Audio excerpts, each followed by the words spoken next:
सभी को नमस्कार। आज हम वीडियो लेक्चर्स की श्रृंखला में एक नया सब्जेक्ट डेटा कम्युनिकेशन, जो कि सेकेंड ईयर कंप्यूटर साइंस का सब्जेक्ट है, जिसका विषय कोड CS 206 है।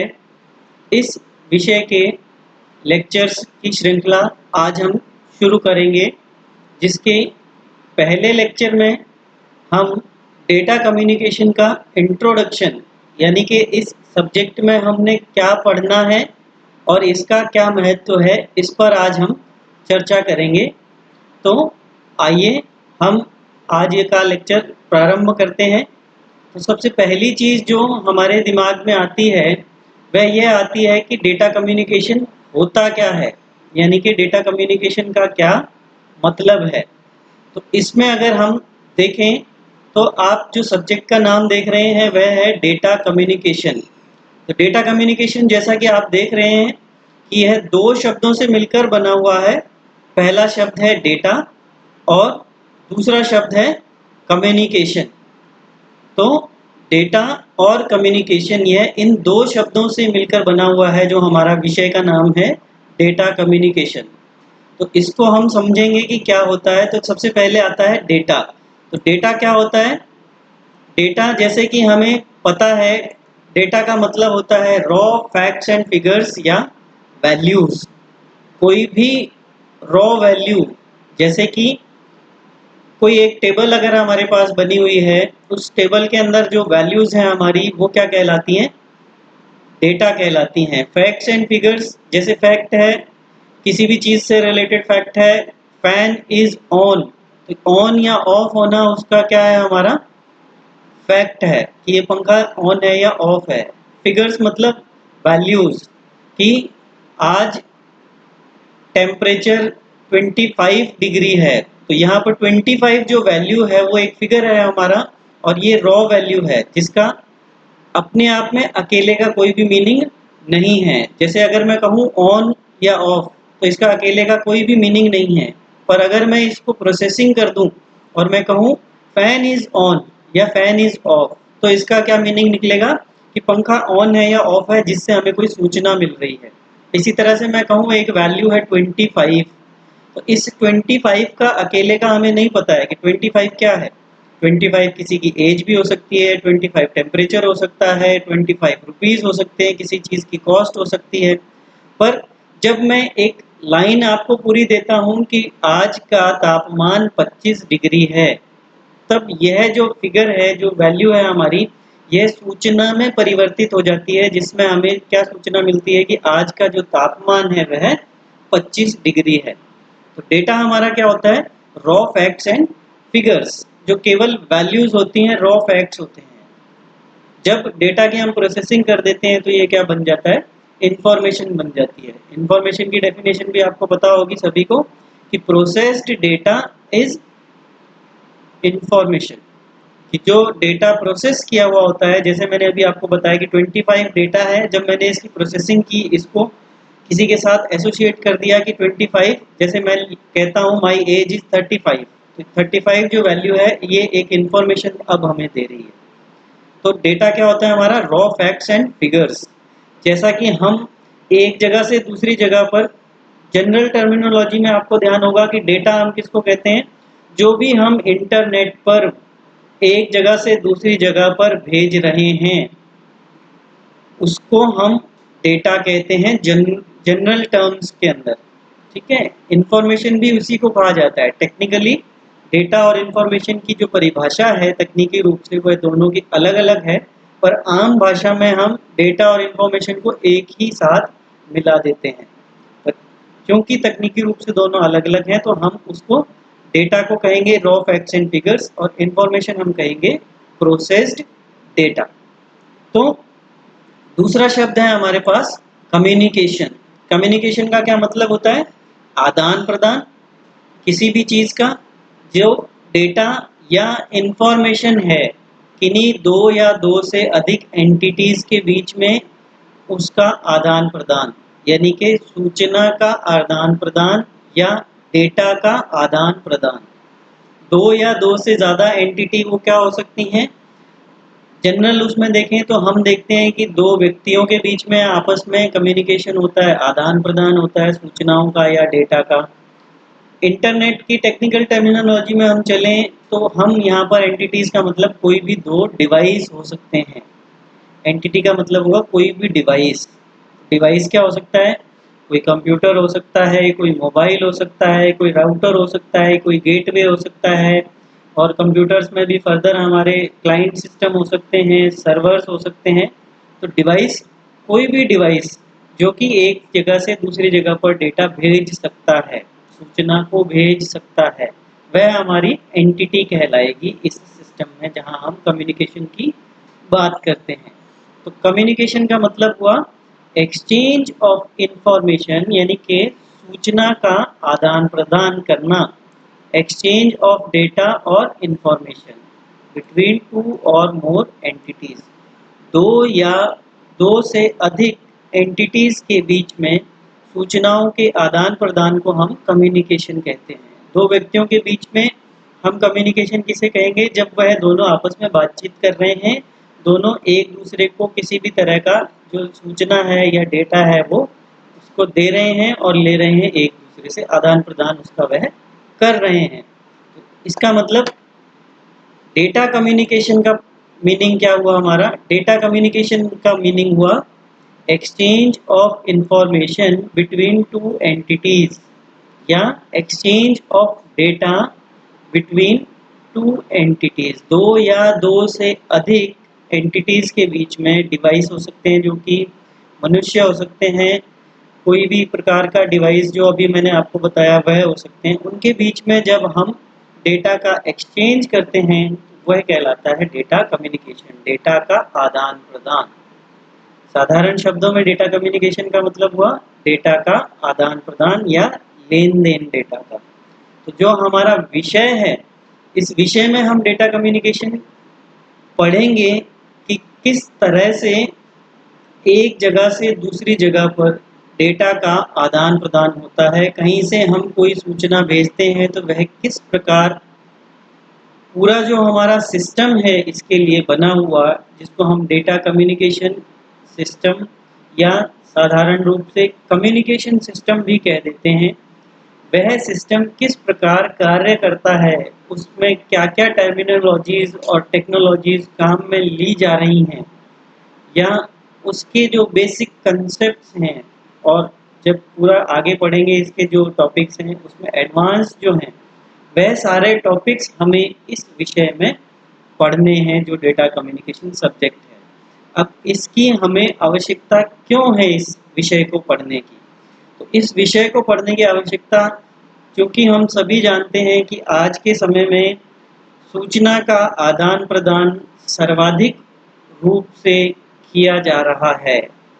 हर एक चीज़, हर एक काम जो आज के समय में हो रहा है वह सारा ऑनलाइन माध्यमों के द्वारा ही हो रहा है। जैसा कोविड महामारी के कारण इसकी वैल्यू और भी बहुत ज़्यादा बढ़ गई है। अब तो हर चीज़, इवन जो आपकी क्लासेस हैं वह भी अब ऑनलाइन हो रही हैं, जैसा कि आप लोगों को विदित ही है। तो हर एक चीज़ ऑनलाइन होने से क्या हो रहा है, जो कंप्यूटर नेटवर्क्स हैं हमारे, जो नेटवर्क अलग अलग बने हुए हैं जिनका की प्रयोग इंटरनेट में किया जाता है, इनके माध्यम से डेटा एक जगह से दूसरी जगह पर भेजा जा रहा है। तो ये सब क्या है? डेटा कम्युनिकेशन ही है। बिना डेटा कम्युनिकेशन की बेसिक जो जानकारी है उसको समझे बिना हम नेटवर्क और उससे संबंधित जो हमारी चीज़ें हैं उनको हम समझ नहीं सकते हैं। इसलिए इस डेटा कम्युनिकेशन जो सब्जेक्ट है इसका महत्व कंप्यूटर साइंस में बहुत ही ज़्यादा है। जैसा कि आप लोगों ने सुना ही होगा कि कंप्यूटर की फील्ड में हमारे पास कुछ अलग अलग सब फील्ड्स होती हैं, जिनमें से एक हमारा होता है नेटवर्क। हार्डवेयर, सॉफ्टवेयर और नेटवर्किंग, तीन मुख्य रूप से भागों में हम विभाजित करते हैं कंप्यूटर साइंस फील्ड को, जिसमें से नेटवर्किंग या नेटवर्क का जो फील्ड है उस फील्ड के लिए इस विषय का ज्ञान होना अति आवश्यक है। अगर हमें इस विषय से संबंधित चीज़ों की जानकारी नहीं होगी तो हम जो कंप्यूटर नेटवर्क्स जो कि आपको अगले साल यानी कि तृतीय वर्ष में आपके एक सब्जेक्ट पढ़ाया जाएगा आपको 306 CS 306 जिसका कोड है। उसको आप तभी पढ़ पाओगे, समझ पाओगे जब आप CS 206 डेटा कम्युनिकेशन जो विषय है उसको आप अच्छे से पढ़ लेते हैं। तो कंप्यूटर साइंस स्टूडेंट्स के लिए इस विषय का महत्व बहुत ही ज़्यादा है, इसलिए मैं आप सभी विद्यार्थियों से ये उम्मीद रखता हूँ कि आप इस विषय को अच्छे से मन लगाकर पढ़ेंगे और मैं पूरा प्रयास करूँगा आपको कि जो भी इससे विषय में हमारे सिलेबस में टॉपिक्स हैं उन टॉपिक्स को हम अच्छे से कवर करें, अच्छे से समझ पाएँ उसको। और साथ ही साथ सिलेबस के अलावा भी जो मार्केट में टेक्नोलॉजीज़ काम में आ रही हैं, जो हमारे सिलेबस में नहीं हैं, उन पर भी हम चर्चा करेंगे, उन्हें भी जानने सीखने का प्रयास करेंगे। तो एक छोटा-सा और ब्रीफ आइडिया हम इसका ले सकते हैं डेटा कम्युनिकेशन का, जो हम अभी जब फॉर्मली चैप्टर स्टार्ट करेंगे, हमारा जो फर्स्ट चैप्टर है कि 2 या 2 से एंटिटीज़, 2 डिवाइसेस के बीच में एक्सचेंज ऑफ इंफॉर्मेशन, आप इसको इस तरह से ये डायग्राम बनाकर भी रिप्रेजेंट कर सकते हो। ये डायग्राम इलैबोरेट करके भी हम पढ़ेंगे जब हम डेटा कम्युनिकेशन पढ़ेंगे कि ए और बी जो हैं हमारे, ये 2 एंटिटी हैं जिनके बीच में डेटा का एक्सचेंज हो रहा है, दैट इज डेटा कम्युनिकेशन। तो यह तो है इस विषय का महत्व, जो बेसिक रूप से मैंने आपको बता दिया, क्योंकि हर एक चीज़ कंप्यूटर से ही की जा रही है, हर तरह का काम ऑनलाइन किया जा रहा है, हर फील्ड में, हर क्षेत्र में कंप्यूटर का उपयोग हो रहा है और जो सूचनाएं हैं वो सारी ही ऑनलाइन आदान प्रदान हो रही हैं। इसलिए इस विषय का महत्व बहुत ही ज़्यादा है, इसलिए हमें इस विषय को अच्छे से पढ़ना है। तो आज हम केवल इसका जो सिलेबस है, जो हमने पढ़ना है इस विषय में, उसी की चर्चा करेंगे। बेसिक इंट्रोडक्शन मैंने आपसे चर्चा कर ली, अब हम इसके सिलेबस को देखते हैं जो हमें इसके बारे में पढ़ना है। तो फर्स्ट जो इसका चैप्टर हम पढ़ेंगे, फर्स्ट चैप्टर है हमारा इंट्रोडक्शन, जिसमें हम देखेंगे data communication model and components. जो डेटा कम्युनिकेशन का एक मॉडल हम देखेंगे कि किस तरह से वो मॉडल है और उसके कंपोनेंट्स कौन-कौन से हैं और वो किस तरह से काम करते हैं। फिर हम देखेंगे कि कंप्यूटर नेटवर्क क्या होता है, यानी कि कोई भी नेटवर्क है उसको हम तकनीकी रूप से परिभाषित करेंगे और उसके प्रकारों के बारे में चर्चा करेंगे। लाइन कॉन्फ़िगरेशन क्या होता है, यानी कि जब हम नेटवर्क बनाते हैं तो उसमें जो कंप्यूटर्स को आपस में जोड़ते हैं, तो वह जोड़ने के लिए हम क्या-क्या तकनीक काम में लेते हैं, उससे संबंधित है ये लाइन कॉन्फ़िगरेशन भी, और टोपोलॉजी और ट्रांसमिशन मोड, ये तीनों ही इससे संबंधित हैं कि जो हम नेटवर्क बनाएंगे, कंप्यूटर नेटवर्क जिसकी हम बात कर रहे हैं, उन नेटवर्क्स में कंप्यूटर या डिवाइसेस आपस में किस तरह से जुड़े हुए हैं और वो कैसे आपस में इंफॉर्मेशन को एक्सचेंज करेंगे, ये तीनों चीज़ें इससे संबंधित हैं। फिर हम पढ़ेंगे कम्युनिकेशन प्रोटोकॉल्स। प्रोटोकॉल का मतलब होता है नियम। जब हम ये टॉपिक पढ़ेंगे इसमें हम देखेंगे कि जब भी हमको एक्सचेंज ऑफ इंफॉर्मेशन करना है, एक जगह से दूसरी जगह सूचना को भेजना है, तो उसके लिए क्या-क्या नियम होते हैं और उन नियमों का कैसे हमें पालन करना होता है। उसी से संबंधित हम 2 मॉडल देखेंगे, reference models, OSI reference model और TCP/IP रेफरेंस मॉडल। ये 2 मॉडल हम पढ़ेंगे और ये फर्स्ट चैप्टर में हम कवर करेंगे। फिर सेकंड चैप्टर में हम ये देखेंगे कि सिग्नल्स एंड ट्रांसमिशन, कि सिग्नल हमारे कितने प्रकार के होते हैं और जो ट्रांसमिशन होता है, ट्रांसमिशन यानी कि एक जगह से दूसरी जगह डेटा को भेजना, वह कितने प्रकार का होता है। उससे संबंधित जो है हमारा ये दूसरा यूनिट जो होगा, जिसमें हम ये देखेंगे कि सिग्नल्स क्या होते हैं, किस किस तरह के होते हैं, उससे जुड़ी हुई टर्मिनोलॉजीज़ को हम पढ़ेंगे, उससे जुड़े हुए जो टर्म्स हैं उनको पढ़ेंगे, समझेंगे। जैसे ये एम्पलीट्यूड एनालॉग सिग्नल से रिलेटेड है, amplitude, period and frequency, phase, spectrum, bandwidth, ये बहुत सी टर्म्स आपने सुनी भी होंगी। जैसे ये बैंडविड्थ है, ये शब्द आपने सुना हुआ होगा, फ्रीक्वेंसी, फेज, ये आपने फिजिक्स में पढ़े होंगे। इनको हम हमारे विषय से संबंधित किस प्रकार हैं वह पढ़ेंगे। फिर डिजिटल सिग्नल में बिट इंटरवल, बिट रेट जो हम पढ़ते हैं कि इतने एमबीपीएस, इतने केबीपीएस हमारे इंटरनेट की स्पीड आ रही है, ये उससे संबंधित है। फिर ट्रांसमिशन के टाइप पढ़ेंगे हम, parallel, serial, synchronous, asynchronous, modem एक शब्द है जो आपने सुना होगा, उसको हम पढ़ेंगे कि ये क्या होता है और कैसे कार्य करता है। तीसरे चैप्टर में हम पढ़ेंगे मल्टीप्लेक्सिंग और कम्युनिकेशन हार्डवेयर। मल्टीप्लेक्सिंग क्या होती है और किस तरह से काम करती है, और उसके प्रकार पढ़ेंगे हम एफडीएम और टीडीएम। यह मल्टीप्लेक्सिंग के दो प्रकार हैं जिनको हम तीसरे चैप्टर में पढ़ेंगे। और इसके साथ ही साथ हम ट्रांसमिशन मीडिया पढ़ेंगे। ये एक बहुत ही इंटरेस्टिंग और महत्वपूर्ण टॉपिक है जो तीसरे चैप्टर में हम पढ़ेंगे। जो आपने सुना भी है कि हमारे पास माध्यम क्या होता है किसी भी सूचना को एक जगह से दूसरी जगह भेजने का। जैसा आपने सुना है वायर्ड या वायरलेस। वायरलेस शब्द बहुत सुनने में आता है हमारा कि वायरलेस कम्युनिकेशन जो हमारा मोबाइल है वो वायरलेस कम्युनिकेशन को यूज़ करता है। लैंडलाइन फ़ोन हमारा वायर्ड कम्युनिकेशन को यूज़ करता है। वायर्ड मतलब तारों के माध्यम से, तार द्वारा, और वायरलेस मतलब बेतार, बिना किसी तार के, यानी कि तरंगों के माध्यम से, जिसमें माध्यम जो होता है हमारा वो एयर होता है जनरली, या थ्रू सैटेलाइट भी होता है, टावर्स के थ्रू होता है, जो वो सारा होता है। वह सारा हम इसके अंदर पढ़ेंगे कि कौन कौन से माध्यम होते हैं और उनको किस प्रकार से काम में लिया जाता है। फिर इसके बाद हमारा टॉपिक होगा कम्युनिकेशन हार्डवेयर्स, यानी कि कौन कौन से डिवाइसेस हैं जो हम नेटवर्क जब बनाते हैं तो उसमें कम्युनिकेशन के काम में आते हैं।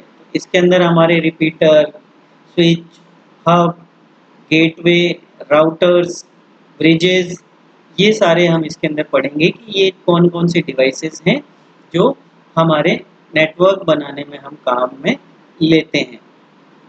फिर इसके बाद अगला जो चैप्टर है हमारा fourth chapter, data link layer. Data link layer जब हम OSI मॉडल पढ़ेंगे उसमें बहुत सारी लेयर्स हैं, 7 लेयर होती हैं उस मॉडल में। उनमें से एक लेयर होती है डेटा लिंक लेयर। इस चैप्टर में हम डेटा लिंक लेयर जो है उससे संबंधित टर्म्स यूज करेंगे, पढ़ेंगे।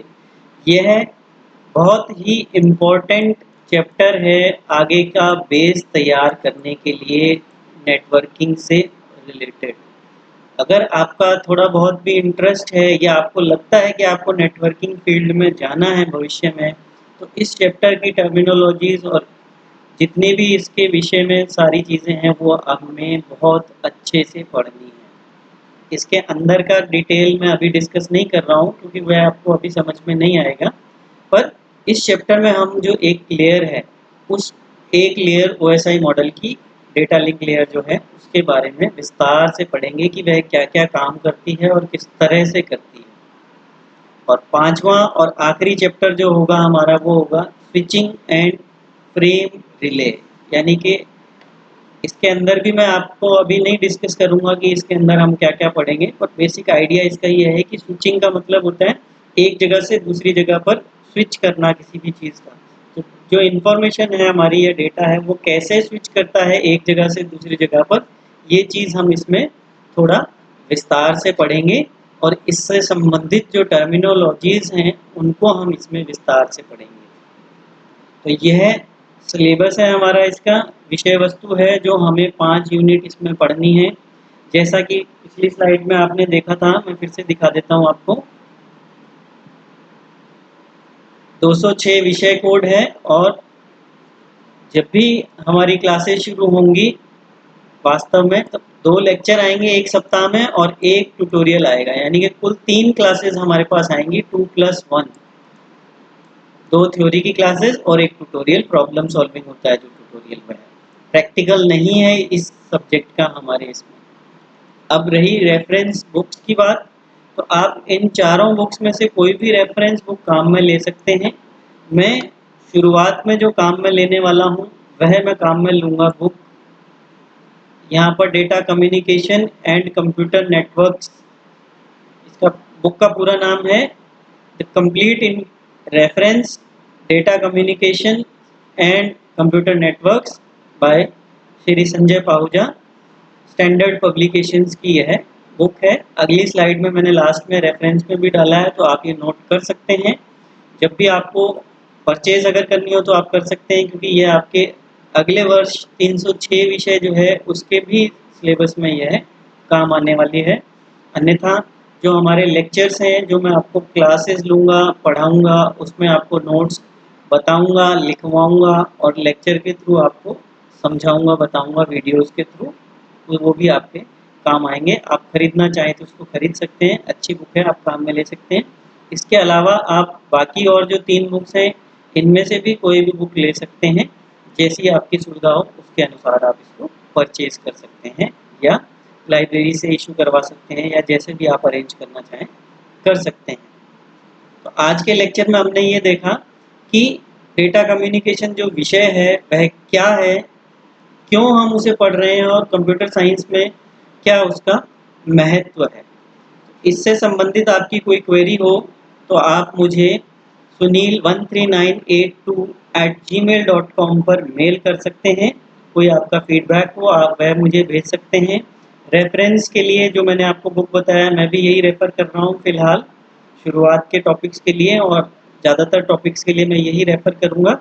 तो complete reference data communications and computer networks by Sanjay Pahuja, standard publishers.